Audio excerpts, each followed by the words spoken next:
A pensar más con Rosa María Palacios.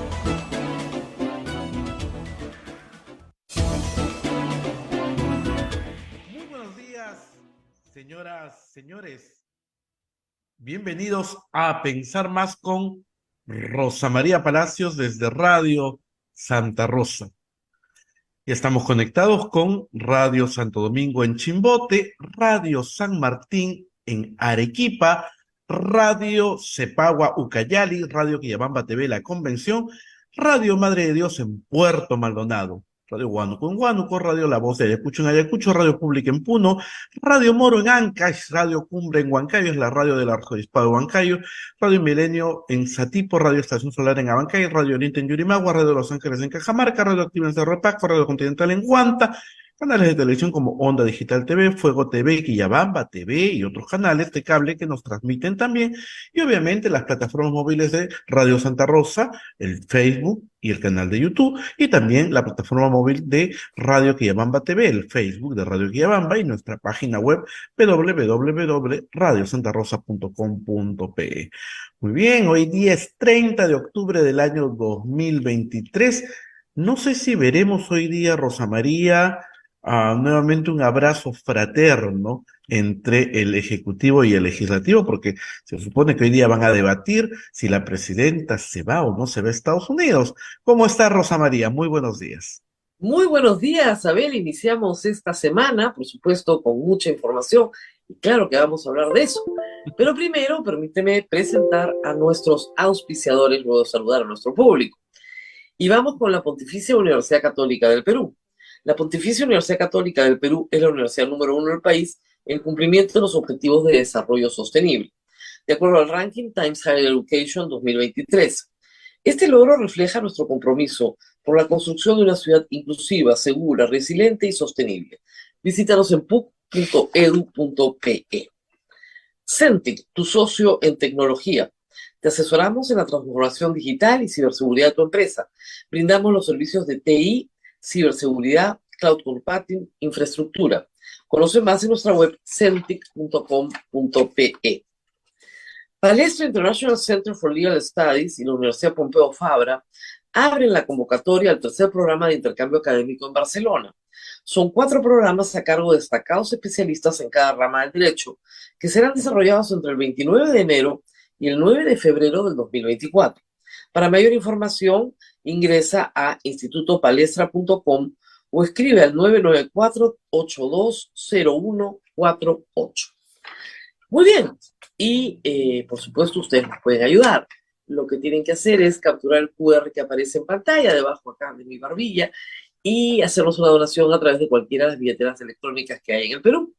Pero si usted no está en el Perú, nos escucha desde el exterior, nos sigue a través de un podcast en cualquier lugar del mundo, lo único que tiene que hacer es entrar a la página web de Radio Santa Rosa, radiosantarosa.com.pe, y a través del sistema PayPal, que es muy seguro y muy sencillo de usar, con cualquier tarjeta de crédito, puede hacer una donación a Radio Santa Rosa. Agradecemos a la gente que lo hace de manera periódica, porque a través de esas donaciones nosotros subsistimos. Así que ustedes son el brazo de la divina providencia para llegar en tiempos difíciles a fin de mes.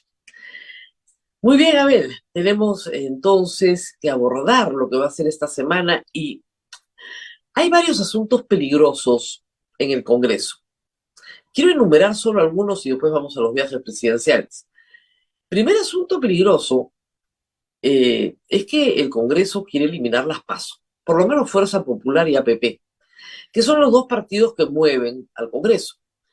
Y tienen probablemente apoyo.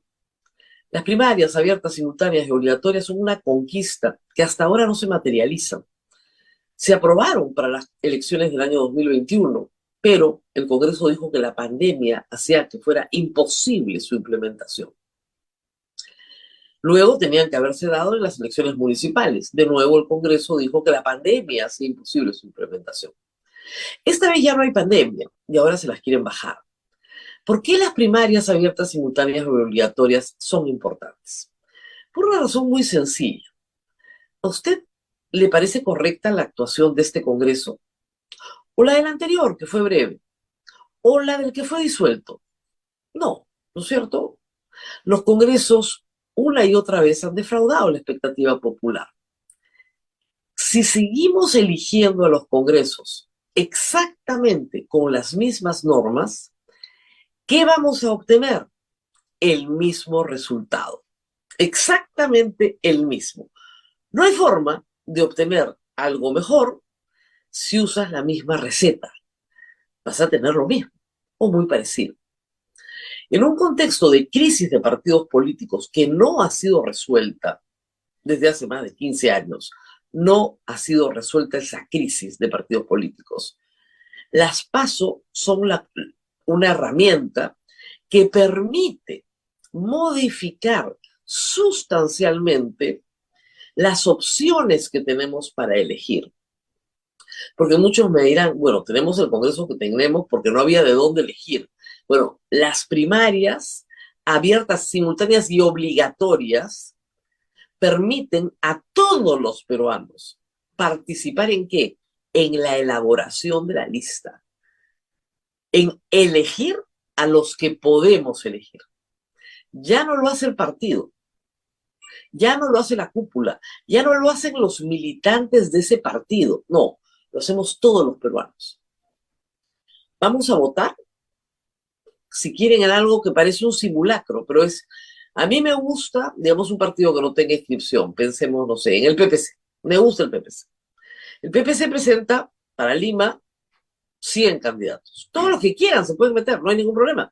Tienen que ser militantes, tener un tiempo, etcétera, un año, me parece. Porque todos quieren postular, pues tienen todo su derecho. Y el que saque más votos de una elección nacional, ese es el que entra. Pero si yo no soy seguidora del PPC, si no soy seguidora del APRA, no votaré en esa elección primaria por el PPC, votaré por el APRA. ¿Por qué?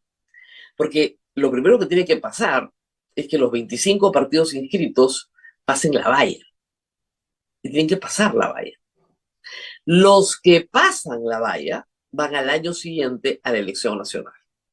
Entonces tienes menos partidos con listas elaboradas de acuerdo al voto popular, sin injerencia del partido, y con los candidatos que de ahí emanen. Y además nos da muchísimo más tiempo.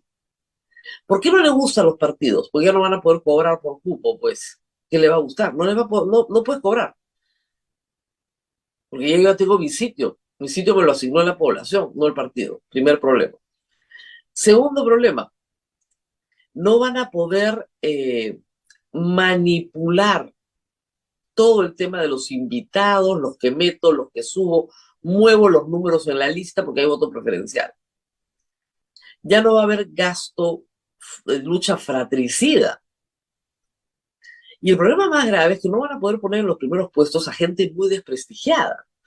Porque si pones en los primeros puestos a gente muy desprestigiada y muy impopular, tu lista va a ser descartada de plano, nadie va a votar por ti. Nadie va a votar por ti. ¿Cuál es la ventaja para la población? Descartar listas que tienen gente, aunque sea uno, impresentable en los primeros lugares. Para los peruanos es una gran ganancia tener las PASO, es una herramienta para mejorar la representación política que hoy es un desastre. Reitero, Fuerza Popular y APP van a tratar de tumbarse esta reforma a como dé lugar, una reforma aprobada en el 2019, nunca llevada a la práctica, por la pandemia supuestamente, que ahora sí se tiene que hacer realidad. Por primera vez, el 2025, vamos a tener primarias. En 2 años vamos a tener primarias. Y tenemos que defender las primarias del zarpazo que le quieren dar al Congreso, porque si no, es más de lo mismo. No importa cuándo sean las elecciones ya, porque si son el 2000, como queríamos todos, 24, o son el 2025, o son el 2026, con la misma regla sale el mismo Congreso que tiene 6% de aprobación. Hay que defender las PASO desde ya. El zarpazo del fujimorismo y de APP está ya sobre la mesa, ya presentaron el proyecto. Nos quieren quitar las primarias porque son partidos de cúpula. Acuña y Keiko Fujimori controlan su lista. ¿Qué van a querer que el pueblo vote, pues? no son partidos democráticos. Y APP va a tener que esforzarse en no tener impresentables, ¿no? Tiene una lista de impresentables. Uno está preso por violación, ¿ah? Por si acaso, ese es de APP. Tiene mochasueldos los que quieran. Los que quieran. Eso es APP. Entonces Acuña maneja pues eso y no quiere una votación popular. Por el amor de Dios, hay uno preso por terrorismo que sale y se mete a APP. Este señor de la voluntad transformadora, que Acuña dice que no sabe quién es. Entonces, ¿para qué tiene militantes, pues? ¿Para que no saber quiénes son? Y Fuerza Popular, ni se diga lo que hay en el Congreso. ¡Qué horror! No son los únicos partidos en problemas, por supuesto, hay muchos más, casi todos, para ser más honestos, ¿no? Entonces hay que defender las PASO, primarias abiertas, todo el mundo participa, simultáneas, porque todos los partidos participan en el mismo acto electoral y obligatorios. Usted va a votar como si votara con una boleta el día de las elecciones, igualito, pero elige a los que le gustan. Y esos son los que van a estar en abril en la boleta en la que usted vota definitivamente. Y ya no hay voto preferencial, vota por partido. Porque ya votó en las PASO para elegir a los que quiere que vayan. Y van en el orden del 1 al 36, por ejemplo, para Lima, el 1 al 34 para Lima, o ya son 32, creo que los van reduciendo. Esa es la gran reforma. La única no se ha puesto en práctica. A ver si tenemos un mejor Congreso.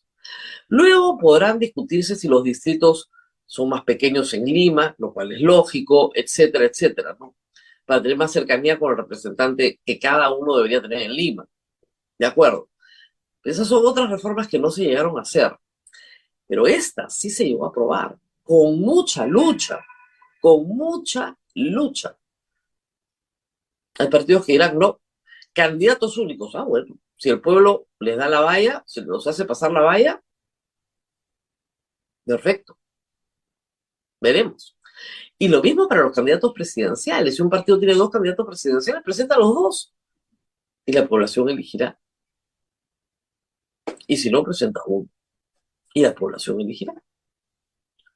Esto permite hacer las cosas con tiempo, no al chambón, como acá les encanta. En enero estar haciendo la lista ahí, ¿no? Con lo que están a mano. Decisiones de 15 minutos. No. Y te da tiempo para pensar por quién votar. Porque los resultados de octubre los tienes en noviembre, y ahí está la lista, y tienes hasta abril para buscarle a cada candidato en todo el Perú, hasta el último juicio que tiene, antes de votar por él. Por eso es que no las quieren, pues. ¿Qué la van a querer? La mitad de los que están votando a favor tenían cuchipandas, pues, antes, ¿no? Entonces que nos van a descubrir todo antes, sí, eso es lo que temen. Y luego, la Junta Nacional de Justicia se juega esta semana, probablemente su hora más dura, ¿no? Hay varias corrientes. Una que dice que tienen los 87 votos, otra que dice que no los tienen, pero que el informe regresa a la Comisión de Justicia para destituir a 3. A Imelda Tumalán, imagínense ustedes, a Imelda Tumalán la quieren destituir por falta grave. ¡Qué horror! A Aldo Vázquez y a señor Inés Tello por el pecado de haber cumplido 75 años, como si eso fuera delictivo. Y repiten, que no son intocables, que no son intocables. Esto es una farsa. Es una farsa. El Congreso quiere controlar la Junta Nacional de Justicia interpósita persona, como lo ha hecho con el Tribunal Constitucional y con la Defensoría del Pueblo, donde el nuevo defensor ha presentado su proyecto de ley también, ¿no? Para ser perpetuo. Perpetuo. Es decir, si no eligen a sucesor, él se queda. Y todos los adjuntos ya no entran por concurso público, sino a dedo. ¿A dedo de quién? A dedo de él, a su dedo. Es un dedo, la verdad, bastante incompetente, por decirlo menos. Lo que va a hacer el señor Gutiérrez es convertir a la Defensoría en un organismo absolutamente irrelevante. Ese es su rol. Absolutamente irrelevante. Ya no sirve para nada. Ese es el rol del señor Gutiérrez. Para eso está. Acuérdense ustedes que Castillo quería destruir la Cancillería.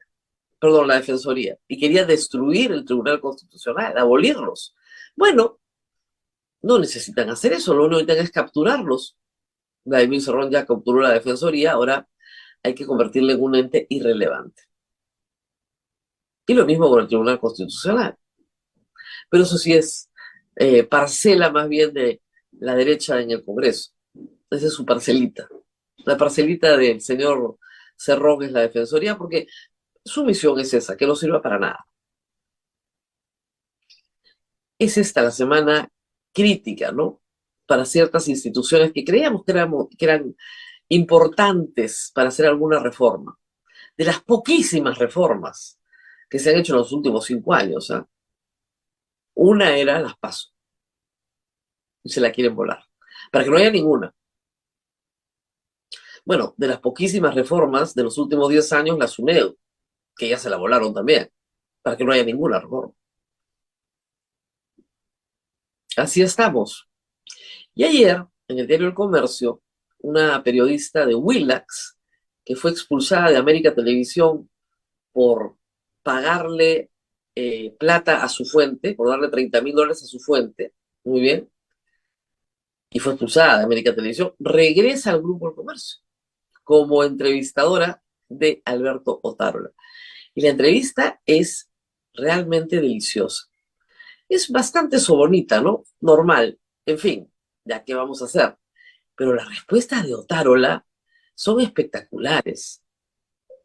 ¿Tú sabías que Dina Boluarte es un lunar de claridad? Un lunar de claridad. ¿Qué tal metáfora, carajo, poetaza? Lunar, ustedes miran un lunar, yo tengo muchos lunares, ¿no? Son normalmente negros, oscuros, ¿no? Te los revisa el dermatólogo justamente porque puede ser cáncer.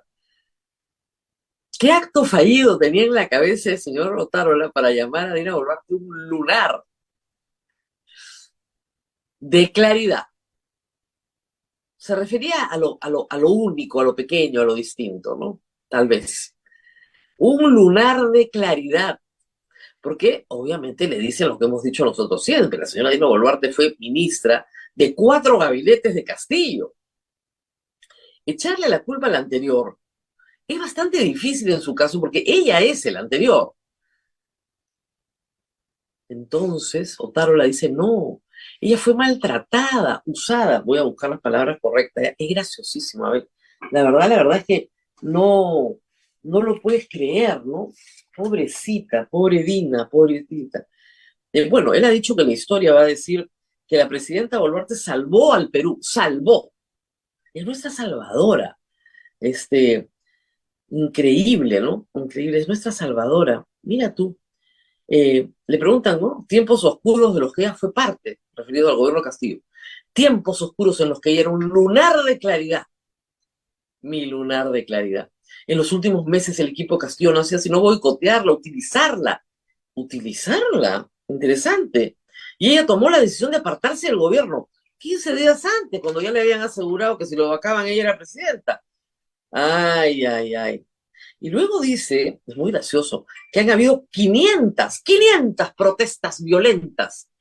Escucha, que este hombre es lo más mentiroso que hay. Yo lo había notado también, hoy día lo escuché a Marcos y Fuentes en la mañana. A ver, 500 protestas violentas contra el lunar de claridad. No, a ver, 500 protestas sí, y probablemente más, pero no violentas.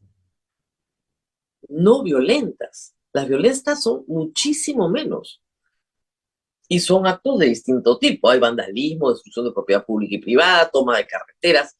No hay 500 protestas violentas. La mayoría, la gran mayoría de la protesta peruana hasta el día de hoy, reprimida, eso sí, violentamente por el Estado peruano, al punto que hay 49 muertos por proyectil de arma de fuego que proviene de la Policía Nacional o del Ejército peruano.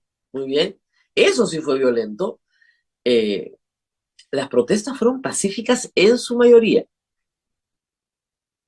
Reprimidas violentamente, sí. En Ayacucho, en Juliaca, en Macusani, en Chao, en Chala. Sí, claro, con muchísima violencia. A tal punto que están los muertos para probarlo. ¿O no?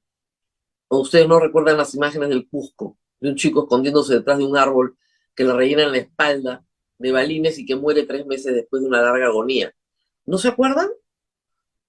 Parece que el señor dice que le duelen mucho las muertes. Ah, sí, le duelen más a su familia la indiferencia del Estado peruano.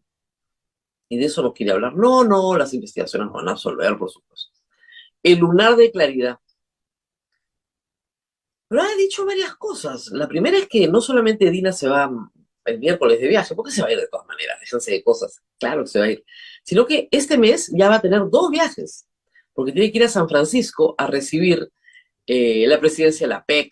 ¿Cómo no vamos a ir? Si no sería una vergüenza nacional. La cosa es tener a la señora metida en el avión. Todo lo que se pueda. Pero si la estrategia de Otárola está clarísima, por el amor de Dios. Todo lo que se pueda metida en el avión, porque está claro que mientras está volando, y más lejos mejor, no puede comunicarse con el Perú. WhatsApp, demorado. Pero no puede hacer una videoconferencia ni nada. Entonces, mientras más lejos la tenga, mejor. Otárola se queda en Lima, él gobierna. Otárola no la acompaña en sus viajes. Nunca, nunca. En ninguno. Va a la canciller, listo, chao. Y Otárola se ocupa de gobernar en el Perú. Ya está. Mientras más vueltas a la tierra de, mejor. Y en el Congreso piensa lo mismo. O sea, que se vaya, que se... Señora, no quiere más tiempo. No hay otras cositas que quiera visitar. Quédese una semanita, le va a hacer bien. Entonces se va este fin de semana y ya tiene, según la Cancillería, una reunión pactada con Joe Biden. Pero no le han dado el permiso. Ya tiene el permiso, pues. ¿Ustedes creen que el Congreso le da el permiso? El permiso de todas maneras. No hay ningún problema. Reitero, para el Congreso y para Otárola, lo mejor que puede pasar es que la presidenta esté dando vueltas en la tierra en un avión.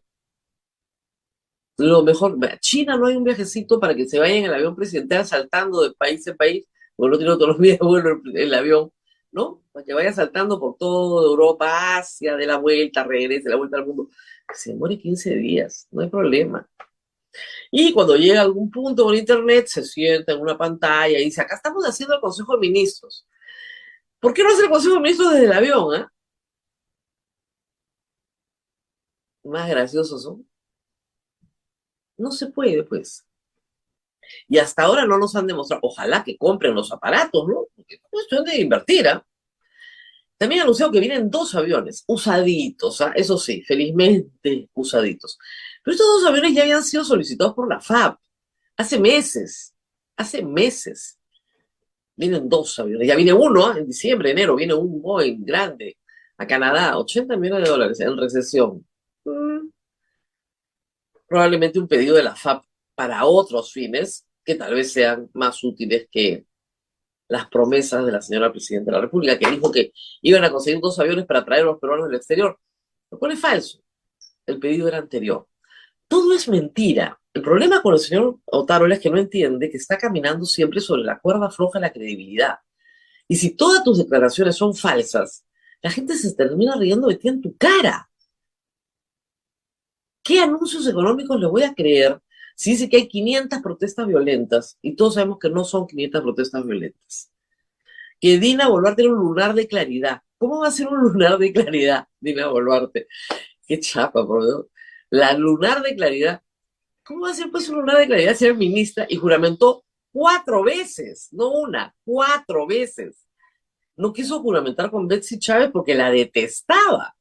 Y porque ya le habían dicho en el Congreso, se lo habían preguntado, que qué haría ella si es que vacaban al presidente. Dijo cumplir con la Constitución. Perfecto. Ya estaba habladita. Estaba habladita. Por eso es que ese famoso lunes, antes del golpe, no acusan a Dina Boluarte en la subcomisión de acusaciones constitucionales, en el caso del cual Otárola era defensor, que era por ser ministra y gestionar una asociación privada a la vez, lo cual está prohibido por la Constitución. El Congreso le perdona la vida porque así lo hace el Congreso cuando le da la gana, y ya está. El lunar de claridad ya estaba bien hablada.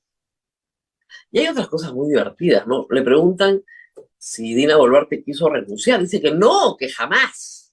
Esa es una leyenda urbana. Ella es firme, decidida, firme. Miren ustedes, es divertido. Muy divertido. Eh, ¿Dónde está?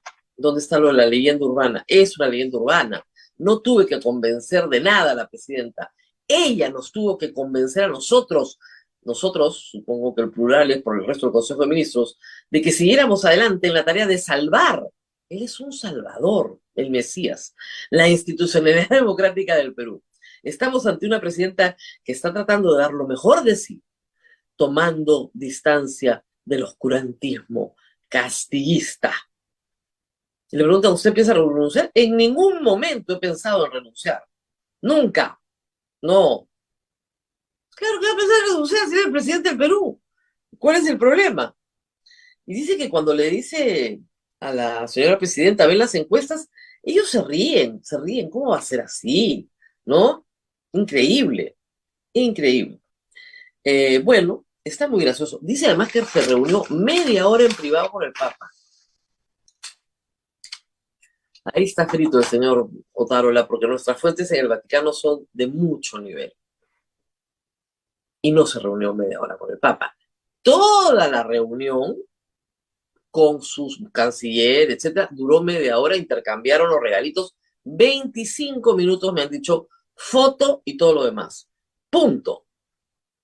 Y Vatican News solo sacó 3 fotos del encuentro para manifestar la molestia de que se les haya impuesto una visita para lavarle la cara a una persona acusada por violaciones de derechos humanos. Esa es la verdad.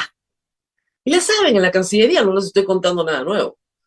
Y luego, cuando se enteraron, también allá, de que la fiscal de la Nación había aprovechado una audiencia para vestirse de morado y entregar un signo de los milagros, dijeron, ¿qué está pasando acá? O sea, ¿por qué el Papa tiene que ser instrumentalizado por estas mujeres que están en el poder y que quieren, a como dé lugar, mejorar su imagen pública a costa del Santo Padre? Por el amor de Dios, ¿en qué cabeza cabe?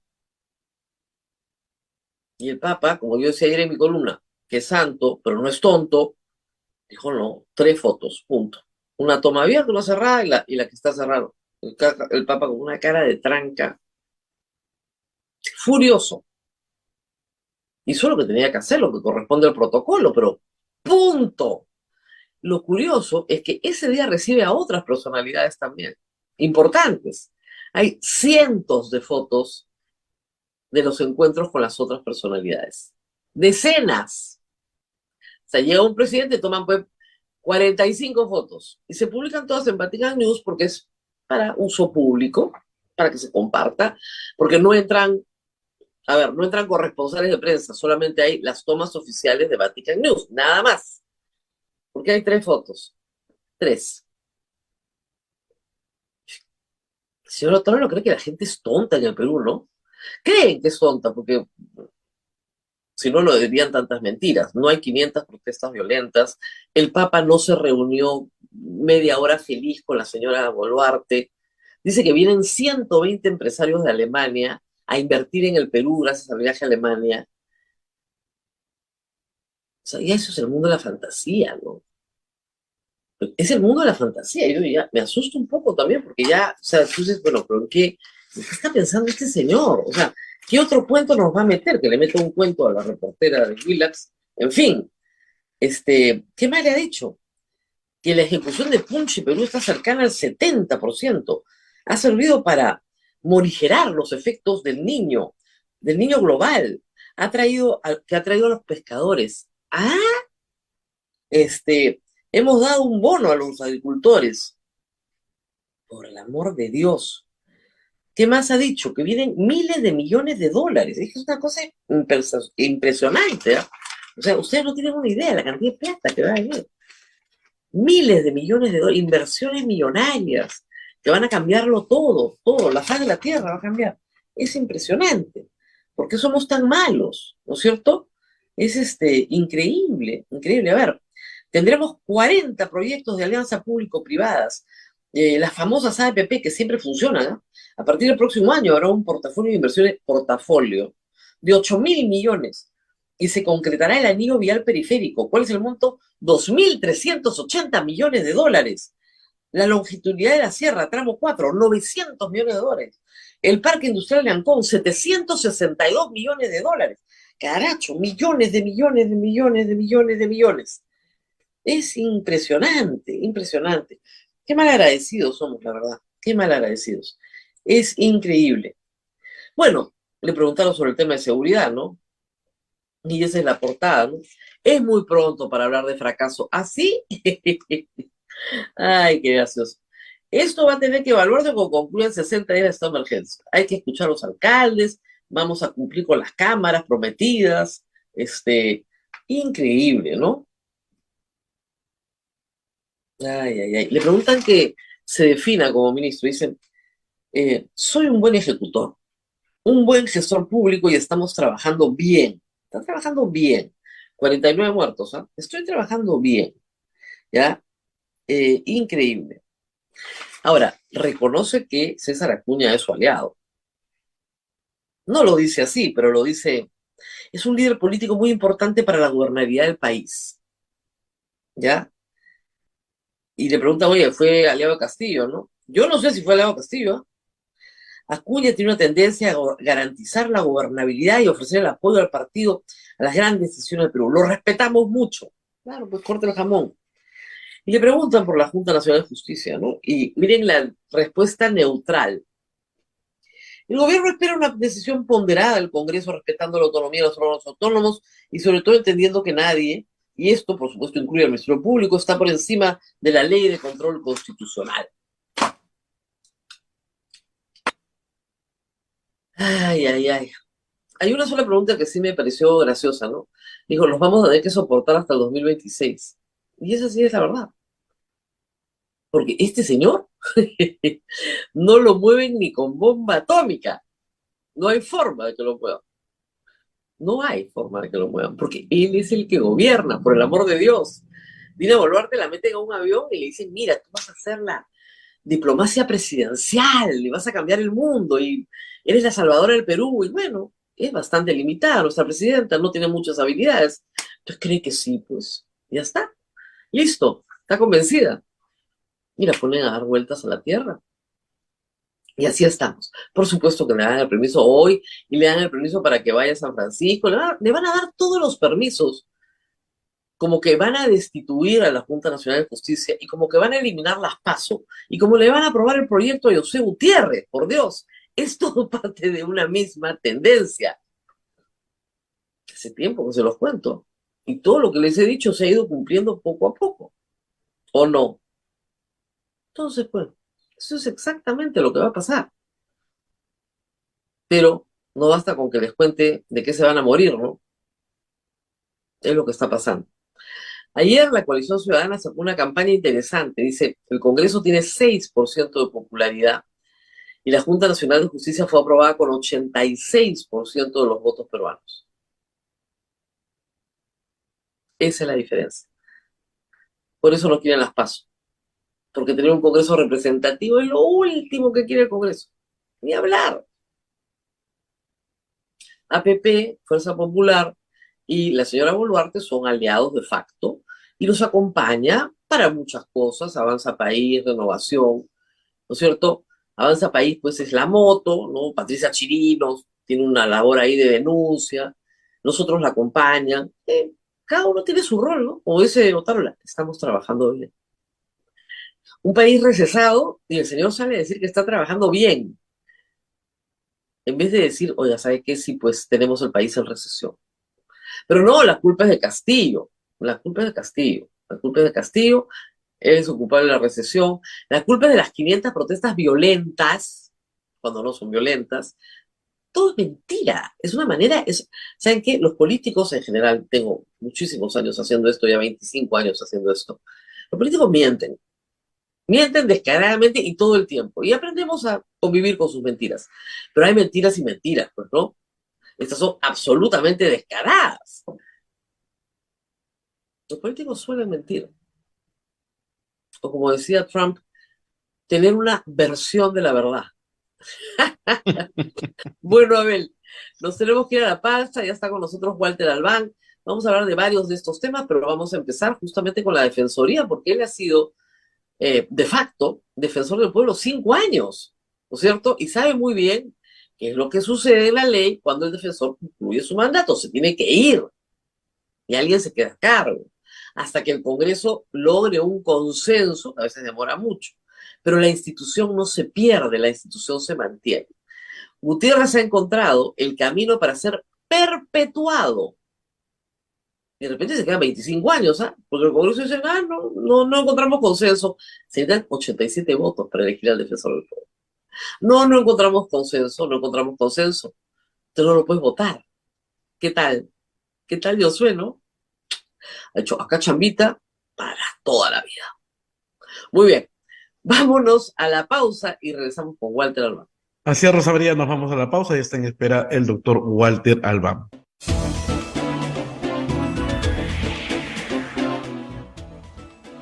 Continuamos con A Pensar Más con Rosa María Palacios. Ya está con nosotros el doctor Walter Albán, porque van a analizar el tema de la Defensoría del Pueblo y las modificaciones que quiere hacer el señor Josué Gutiérrez. Rosa María, adelante. Así es, vamos a hablar de eso y del Congreso también, por supuesto, y de la Junta Nacional de Justicia y de los peligros que les he contado que se ciernen sobre muchas instituciones esta semana. Muy buenos días, doctor Albán, gracias por estar con nosotros. Vamos a empezar con la Defensoría. Y en la pausa usted me acaba de aclarar un tema que yo no tenía claro, ¿eh? Que es que el artículo 2 de la Ley Orgánica de la Defensoría del Pueblo ya prevé la posibilidad de que el defensor se quede hasta que elijan a su sucesor, pero que esto nunca ha sucedido, nunca, porque los 3 defensores del pueblo en la historia de la Defensoría elegidos por el Congreso siempre han renunciado al concluir su mandato. Muy bien, ¿por qué entonces en este punto, empecemos por ahí, el señor Josué Gutiérrez quiere una aclaración más específica sobre este punto? Bueno, mi hipótesis es de que aplica un poco el dicho de que lo que abunda no daña, y creo que fundamentalmente se trata de un desconocimiento de la ley, ¿no? Esta persona ha querido, como se señala, asegurarse la continuidad, ¿no? Anuncia de alguna manera que no está dispuesto a renunciar, como ha ocurrido con los 3 anteriores, y que el Congreso puede quedarse con él el tiempo que desee, porque él no tendría ninguna dificultad en permanecer en el cargo por los años que puedan ser necesarios, ¿no? De hecho, hay que recordar que la ley orgánica dice que el primer adjunto o primera adjunta dentro de la Defensoría es quien tiene que reemplazar, si es que vaca el cargo, por una renuncia aceptada por el Congreso. Uh-huh. Pero está pensado eso, pues, de alguna manera establecer un tiempo corto para que el Congreso pueda llevar adelante el proceso. Y esto no ha ocurrido, pues la mayor parte de las veces, ¿no es cierto? Por ejemplo, yo estuve 5 años, como se ha recordado aquí, ¿no? Incluso llegué a tener un tiempo más el ejercicio del cargo que el propio Jorge Santiesteban, que renunció faltando unos 4 meses para completar su mandato de 5 años. Yo sí completé los 5. Eduardo Vega, que reemplazó a la doctora Beatriz Merino, estuvo más de 5 años, ¿no?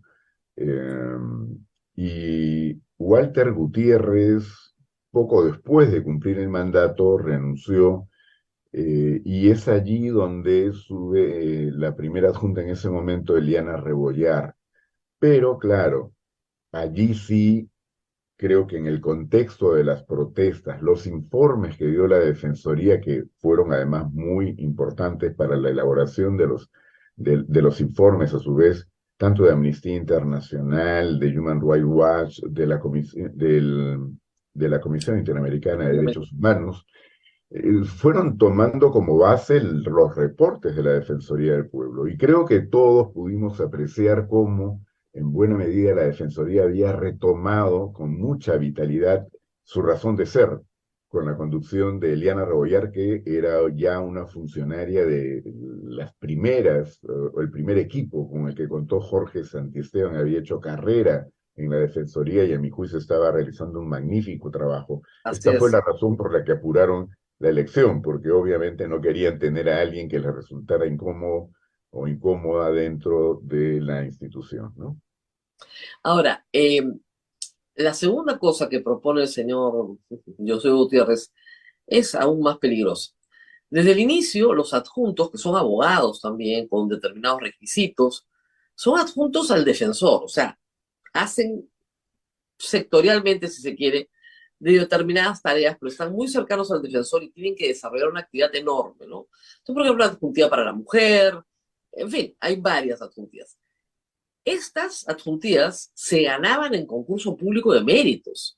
Había que dar un examen, pasar una entrevista, presentar un currículum y eran elegidos, ¿no es cierto?, en este concurso público. El señor Josué Gutiérrez dice que no, que para qué concurso público si su dedo es mucho más maravilloso que un concurso. Entonces, a ver, expliquemos un poco cómo era antes, o sea, cómo es hasta ahora y Yo qué ha creo que pasado con estos concursos. una de las fortalezas de la Defensoría y el diseño orgánico es que los adjuntos no eran pues designados a dedo, sino que tenían que ser elegidos tras un concurso público con un mandato de 3 años. Esto les daba también, digamos, algún tipo de estabilidad y de proyección a los propios adjuntos, pero sí quiero señalar de que la mala práctica comenzó con Walter Gutiérrez, que no Claro. hizo ningún concurso durante los 5 años que él estuvo en el mandato, ¿no? Entonces, claro, esto hizo que todo fuera en Pero conservó a los adjuntos que sí estaban.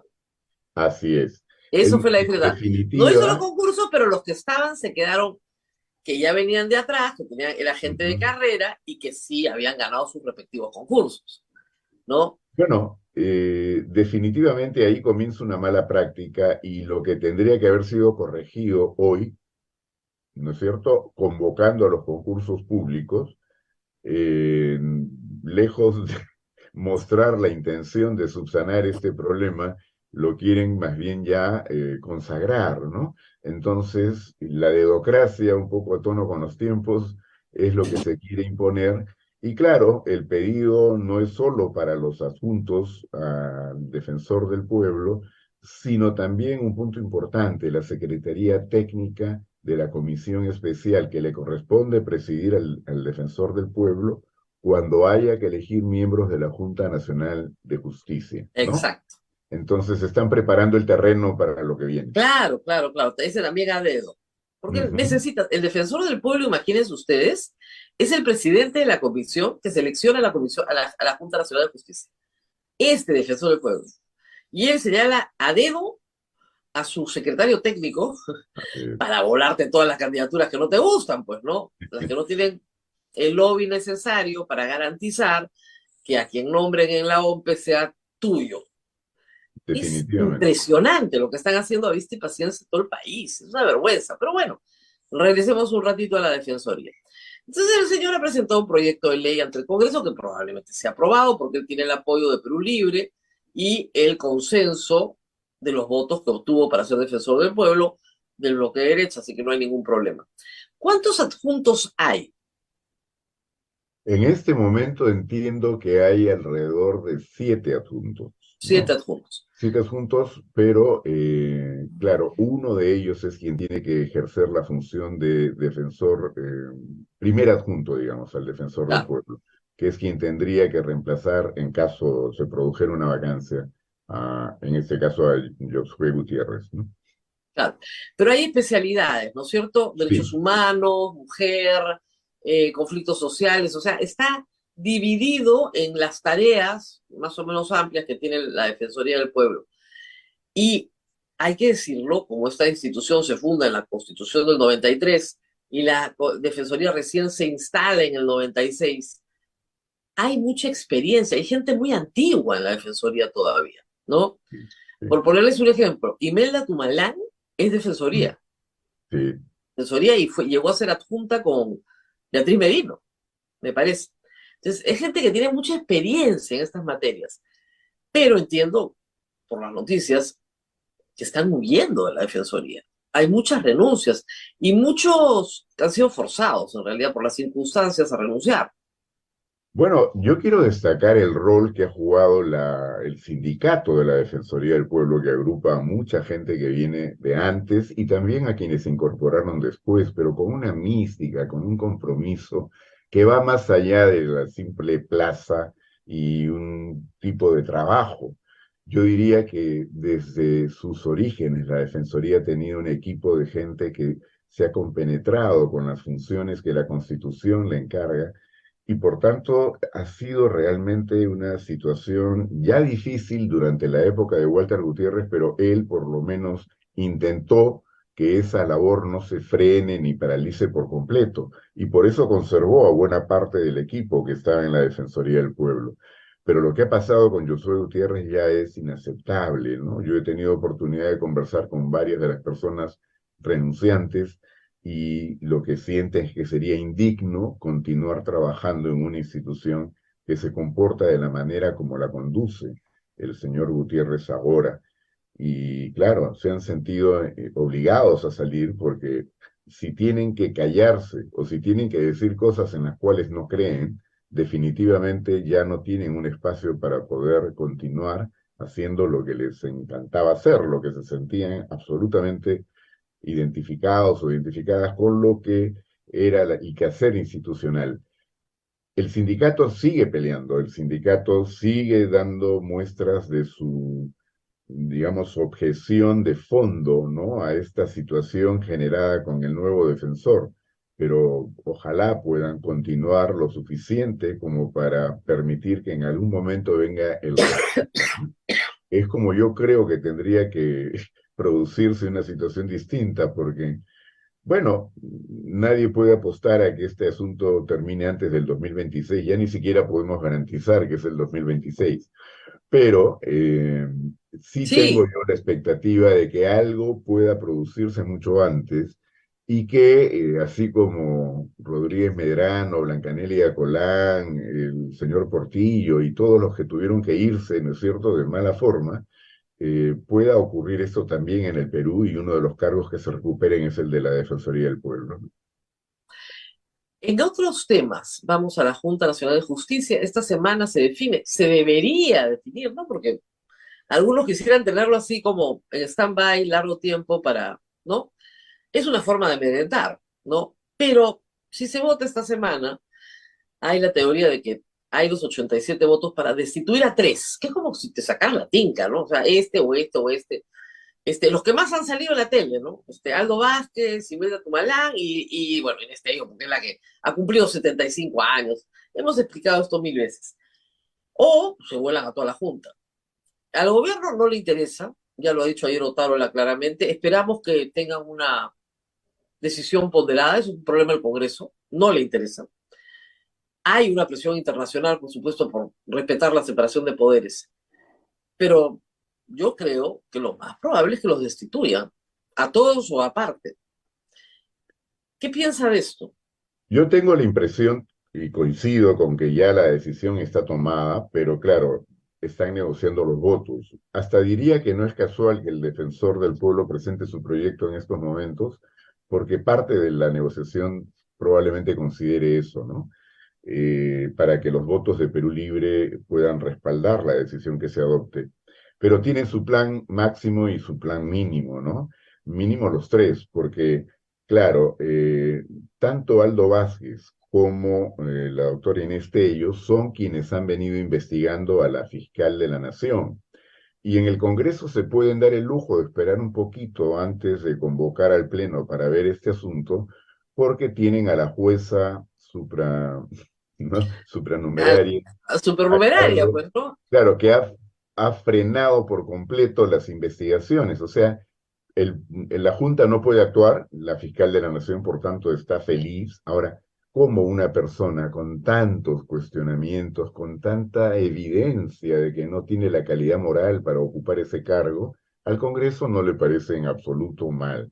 Pero un pronunciamiento exhortándolos a que se comporten de acuerdo a lo que la Constitución señala, así es causal grave y hay que No, además es curioso porque, a defenestrarlo. ver, Zoraida Ábalos, con todos sus defectos, no tenía ninguna investigación en la Junta Nacional de Justicia, siquiera parecida a la que tiene Patricia Benavides, ¿no? Sí, O sea, sí. no había rotado a alguien para que no investigue a su hermana, ¿no? Por ejemplo, ¿no?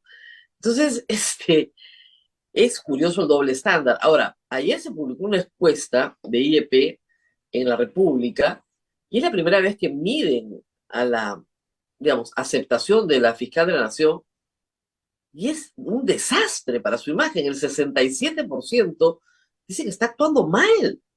Y eso que se ha rodeado delante del Papa, vestida de morado, le ha entregado al Señor de los Milagros, pero nada, no ha funcionado. Entonces sí, pues, las cosas no están saliendo como esperaban, ¿no? Por lo menos Definitivamente. a nivel popular. Definitivamente, yo sobre la encuesta que se ha publicado ayer, hacían la observación, y creo que con toda razón, de que pocas semanas atrás, para la mayor parte de la gente, creo que eran no más del 35%, tenían idea de que existía una junta y que había un problema con el Congreso. Pero que ahora 70 y tantos% se pronuncie a favor de la junta Ahora, y contra el Congreso. lo que dice institucionalmente IEP en el comentario es, lo más probable es que la gente no sepa todavía qué cosa es la Junta, pero como es algo que está haciendo el Congreso, no importa lo que haga, me parece mal, porque el Así Congreso es. solo tiene 6% de aceptación. Así es. Y por otro lado está la situación de la fiscal que ahora ha hecho otra vez visible el cargo, porque no lo fue durante mucho tiempo, hasta que Chávarri, siendo fiscal de la Nación, tomó la decisión de remover al equipo Lavajato. Y ahí es donde se produjeron movilizaciones muy fuertes de respaldo que lo hicieron retroceder. Yo creo que ahora Patricia Benavides está labrando a pulso una antipatía, ¿no?, generalizada respecto a lo que ella representa en ese cargo, ¿no? Pero admitiendo lo anterior respecto a que probablemente la Junta todavía la gente no tiene muy claro qué es, pero si está siendo atacada por el Congreso hay que defenderlos. Pero eso me hace recordar a cuando destituyeron a los 3 magistrados del Tribunal Constitucional. Tampoco había tanta conciencia de lo que era el tribunal o la importancia. Sin embargo, eso desencadenó una reacción que progresivamente se convirtió ya en una manera de confrontar al entonces gobierno de Alberto Fujimori. Claro, pero Alberto Fujimori tenía pues 30, 35% de popularidad, hasta 40% de popularidad cuando hizo esa barbaridad. Ujú. Pero Dina Boluarte no pasa de 13 en Ipsos y de 10 en IEP. O sea, tú no te tiras instituciones del Estado cuando eres absolutamente impopular y lo haces a través de un Congreso que es absolutamente impopular. Políticamente es suicida. Por Pero eso creo es que que a mí me parece, Rosa María, que cuando se habla de polarización estamos equivocando los términos. ¿Por sí, qué? sí, sí, yo también creo lo mismo. Porque No hay hay polarización. ciertamente, digamos, para el discurso, ¿no es cierto?, posiciones muy antagónicas en los extremos, pero en la escena pública, en la vitrina, entre los partidos que están representados en el Congreso. Pero la real polarización que hay en el país entre digamos, esta asociación o esta alianza mafiosa que nos gobierna y el país, porque la gran mayoría de peruanos está rechazando tanto al gobierno como a este Congreso, que son los que están controlando prácticamente todo, ¿no? Claro, o sea, yo no veo con tampoco un desacuerdo. Le preguntas a la gente, ¿usted adelantaría elecciones? El 84% te dice que sí, en la última medición que vi. Ayer no Ujú. lo han medido, pero sí. Y luego sobre esto viene el problema económico, ¿no? Que tampoco ha sido correctamente abordado, creo yo, por el primer ministro, ni por nuestro lunar de claridad, que es nuestra presidenta, por si acaso. Así se llama a partir de ahora, nuestro lunar de claridad. Este, yo no le puse el nombre, ¿ah? Se lo puso el primer ministro, así que a mí no me miren. Pero ayer cuando lo leí, créanme que la carcajada fue, ¿qué puedo hacer? O sea, que te pongan una chapa como, ella fue un lunar de claridad. Y reitero, un lunar es oscuro y da cáncer normalmente. Mientras más oscuro es, más preocupa el doctor, ¿no? O sea, uno va al doctor para que le vean los lunares. Un lunar de claridad. Muy bien, y si nuestro Congreso tiene 90% de rechazo, si nuestro lunar de claridad como 84% de rechazo, si la señora fiscal de la Nación también sale con una impopularidad bastante alta, si la destrucción de la Junta Nacional de Justicia es muy apreciada como negativa para la democracia por los ciudadanos, la pregunta es, ¿dónde están los ciudadanos?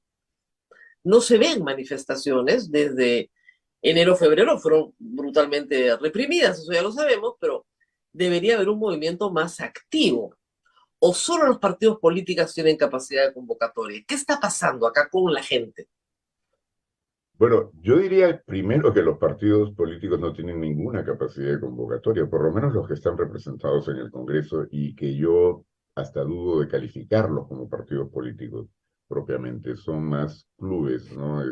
Organizaciones que están ejerciendo un poder sin límite en este momento por sus propios intereses. Ahora, sí creo que algunos no hemos medido el impacto que produjeron las muertes de diciembre y enero pasados, ¿no? Hay temor, hay temor. Yo he conversado con estudiantes, no porque ellos no quieran desplazarse, sino que sus familias presionan muchísimo para que no se comprometan en ese tipo de actividades.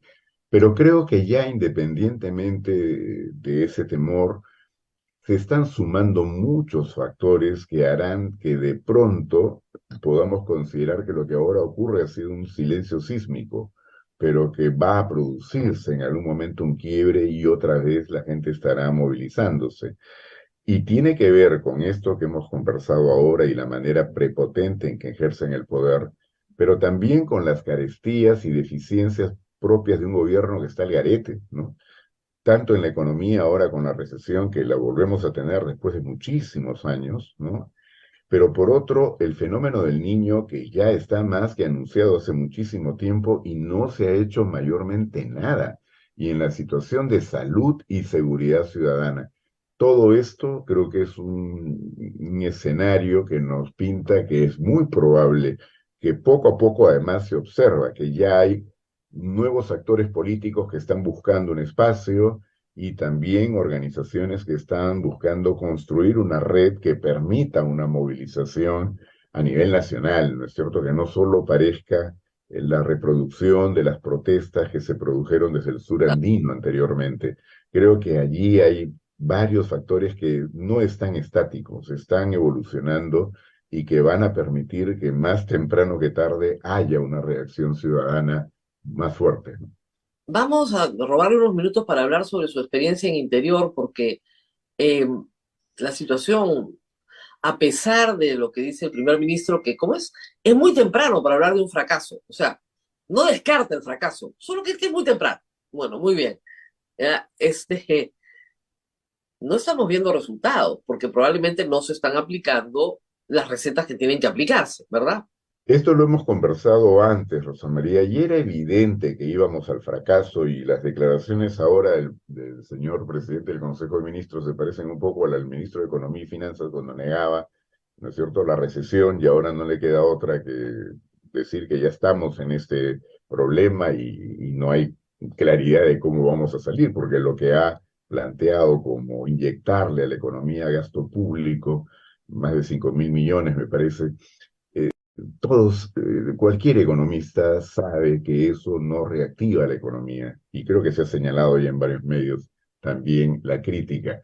Pero en materia de seguridad ciudadana, declarar estado de emergencia ya se había hecho antes, se había hecho, por ejemplo, en el Callao y no daba ningún resultado porque igual seguían habiendo asaltos, muertes y Claro. problemas que se han repetido ahora en San Juan del Urigancho. Se extendieron al INSE y declararon también el estado de emergencia en el INSE, pero ya es casi, digamos, una burla pretender que así se van a poder arreglar los problemas.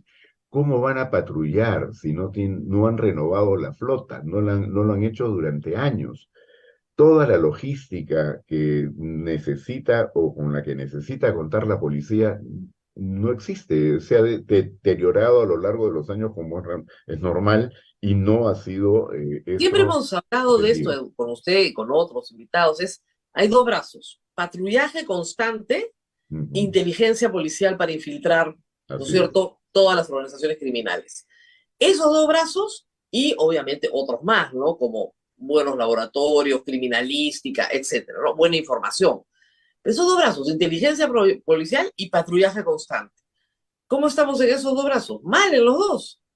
totalmente, porque con buenos deseos no se hace el patrullaje, se necesitan equipos. Y yo decía un poco en burla, ¿no? ¿Qué cosa quieren con los estados de emergencia? Perseguir a los ladrones o los criminales en moto con un tanque. no pueden utilizar vehículos que no sean apropiados para lo que es el desplazamiento que tiene que hacer la Policía Nacional para ese tipo de actividad. Y sobre todo creo que algo que no se nota tanto, pero ha habido desde hace mucho tiempo un problema de corrupción en la policía y un problema también de liderazgo porque se ha estado manoseando la institución permanentemente en el gobierno de Castillo y después lo que se ha producido es que ha entrado al comando de la policía gente que tenía muchos cuestionamientos y creo que no se ha podido instalar por lo menos una jefatura, un estado mayor dentro de la policía que tenga la posibilidad de diseñar un plan operativo que en alguna medida pueda mejorar la situación que tenemos en este momento. Ha sido penoso escuchar a veces declaraciones de altos jefes de la policía diciendo la verdad tonterías, ¿no? Que el general Semiótico, por ejemplo, que lo sacan Claro, todo el claro, tiempo a dar declaraciones. Pero además hay algo más, la Policía Nacional ha sido y será responsabilizada de buena parte de las muertes de enero y febrero. El sí, gobierno se está lavando las manos, implicando, en el caso de Ayacucho, al ejército y en todos los demás casos a la Policía Nacional, diciendo que esto es responsabilidad de la Policía Nacional y que ellos tienen que asumir la responsabilidad. así Y es. para la policía, para los que están en el comando, eso no es ninguna gracia, porque ellos han obedecido órdenes y saben que han obedecido órdenes y ahora tienen que enfrentar solos lo que venga. Ese es el mensaje, por lo menos público, del gobierno. Entonces, ¿con qué cara, no es cierto, van a salir a patrullar si tienes que asumir las consecuencias tú y no tienes el respaldo de tu gobierno? Definitivamente, y creo que así como quedó claro de que el gobierno se puso de perfil respecto a estas responsabilidades y las derivó directamente a la Fuerza Armada y a la policía. La Fuerza Armada rápidamente aclaró el asunto porque salieron a decir que ellos reportaban permanentemente esto. Permanentemente, que lo de Ayacucho lo sabía el ministro de Defensa, que era Otárola, y la Ujú. señora presidenta. Permanentemente. Y lo que está Incluso ocurriendo es que viviendo en Palacio de Gobierno. así es. Y que las investigaciones son tan lentas, tan poco avanzadas, que yo creo que están como generando una suerte de despreocupación porque no se llegaría a nada.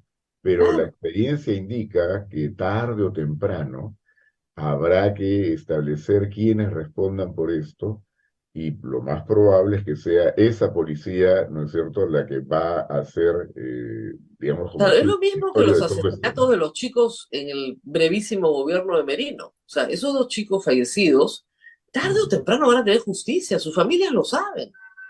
Así Esos es. casos llegan a cortes internacionales, las cortes internacionales ordenan juicios y finalmente tienen resultados. Sí, probablemente los responsables se den a la fuga, desaparezcan, como ha pasado en tantos casos de violaciones de derechos humanos. El caso Cayara, por ejemplo, finalmente se falla a favor de las víctimas y los responsables están no habidos, todos desaparecidos. Y eso me hace recordar a que ya hay varias iniciativas en el Congreso para denunciar la Convención Interamericana de Derechos Humanos y Eso es lo último. Así, retirarnos, ¿no? Pero lo que debieran tener claro los responsables de todos estos hechos es que aún en el supuesto negado de que se produjera esta denuncia y nos apartáramos de la convención, lo que nos colocaría exactamente en la situación de Venezuela y Nicaragua, ¿no es cierto?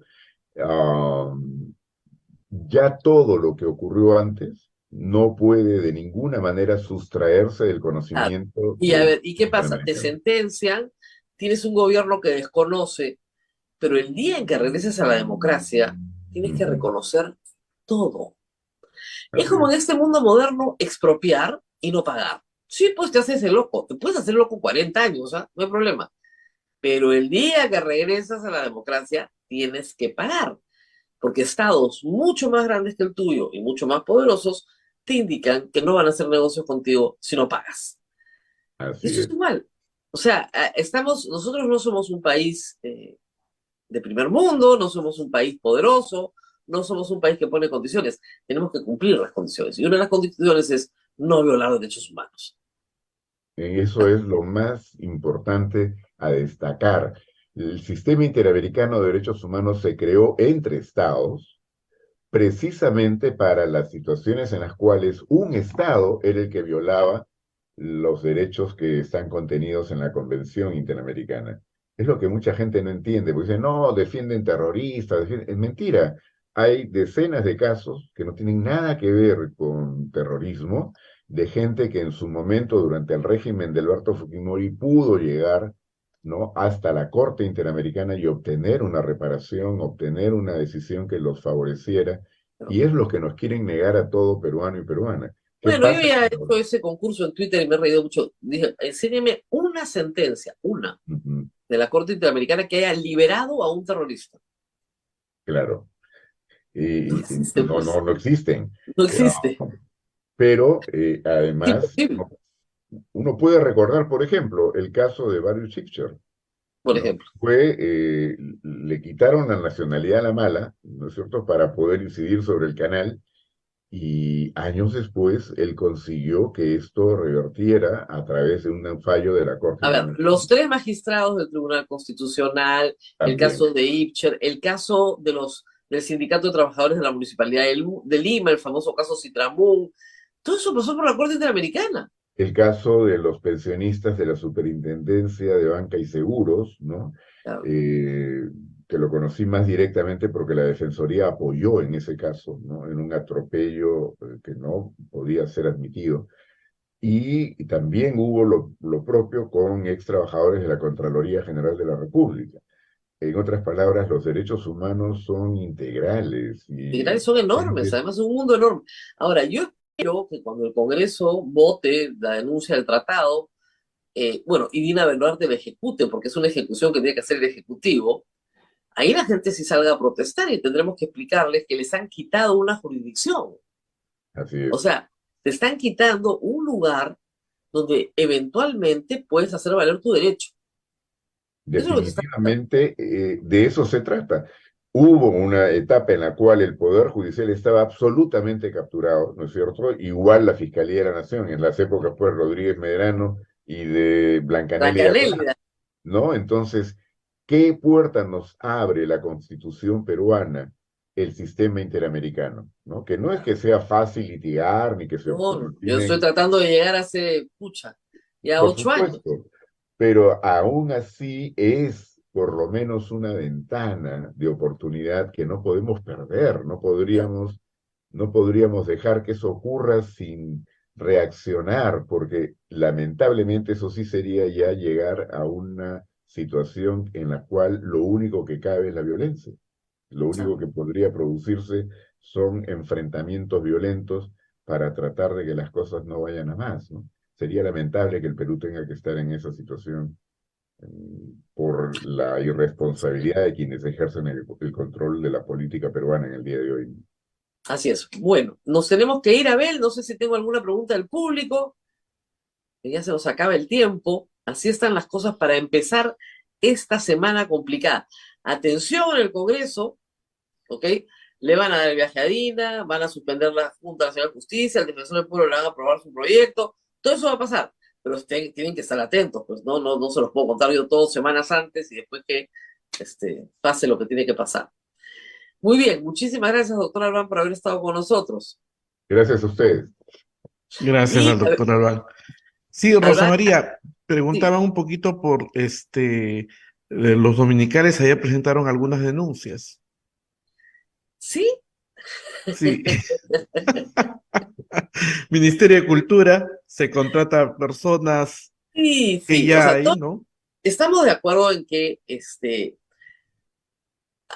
digamos, inmediatamente los ministerios han comenzado a contestar que no es así, que sí es así. Entonces hay una cuestión, ¿cómo se les puedo decir? Contenciosa. Escuchamos, ¿no es cierto?, la denuncia y escuchemos a ver qué tienen que decir los ministerios. Y luego se los presentaremos a ustedes un poquito más digerido. Pero sí hay la sensación, aunque lo niegue el señor Otárola, donde dice que todos son correctísimos y todos son buenísimos y que están haciendo todo bien, hay la sensación de una cierta, a ver, frivolidad en el gasto, por ponerlo de alguna manera, ¿no? Contrataciones que no son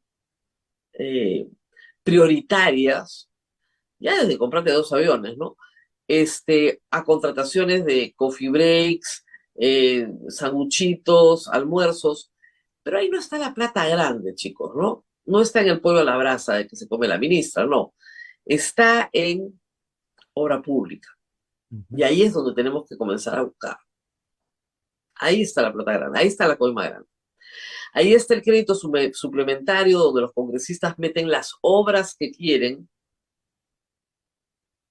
y esas obras que quieren tienen un interés detrás, que no es el interés de servir a su pueblo. Entonces, yo creo que hay que afinar la puntería. Está muy bien, está muy bien. Ayer vi un largo informe muy bueno en Latina sobre cómo se venden artículos científicos. Impresionante. Para universidades que están ahorita en una situación yo creo que muy crítica porque es una denuncia muy seria. Y estas universidades que atraen a mucho público tienen profesores que compran, algunos han sido expulsados ya, pero que compran sus puestos en la producción de artículos científicos para recibir los bonos de RENACYT y mejorar su currículum, ¿no? Y el mismo reportero, que es el señor Hidalgo, él se inscribe, él negocia la coima, la paga y aparece como autor de un artículo sobre niños que leen en Grecia. Como dice, yo no hablo griego. Muy importante. Y otro reportaje que también vi un poco más edificante también es la situación de las religiosas en la Franja de Gaza, que son del Divino Verbo, me parece, Así de es. Arequipa.